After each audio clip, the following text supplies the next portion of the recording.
Za ljubljansko baročno slikarstvo je Herlein poseben pojav, zlasti zaradi tega, ker Herlein ne izhaja iz tradicije ljubljanskega baročnega slikarstva, ampak je bil slikar, ki se je že kot izoblikovan mojster naselil v Ljubljani in s tem je vnesel v to likovno okolje, v to slikarstvo nove ideje. Predvsem lahko vidimo v njegovem slikarstvu predvsem vplive južnonemškega poznobaročnega slikarstva.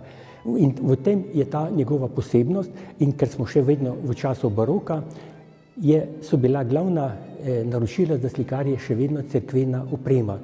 Zato se Herlein odlikuje v prvi vrsti kot cerkveni slikar, slikar številnih oltarnih podob, ki jih srečamo od karlovškega obdobja njegovega na Dolenjskem v 70. letih in potem pravzaprav se njegov opus omeji na široko območje nekdajne dežele Kranjske.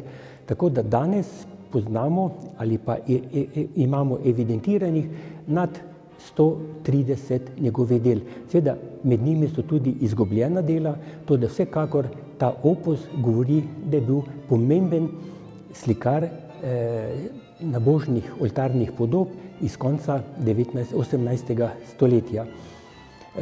V teh oltarnih podobah seveda prevladuje običajna ikonografija, kakršno poznamo v baročnem slikarstvu, toda barve, kompozicija, forme pa kažejo neko osvežitev v tem zatonu poznobaročnega slikarstva na Kranjskem. Pomeni slikarstvo, ki se ne vzporeja z veliko četverico slikarjev Jelovšek, Metzinger, Bergant in Cebej, ampak vpelje nek nov duh, novo razpoloženje in s tem pravzaprav zapolni to bogato 18. stoletje, ki velja posebej slikarstvo na Kranjskem skozi od prvih del v ljubljanski stolnici z Julijem Kvalijem in Herlein in Potočnik sta pa slikarja, s katerimi se poslovimo od tega bogatega repertoarja baročnega slikarstva na Kranjskem.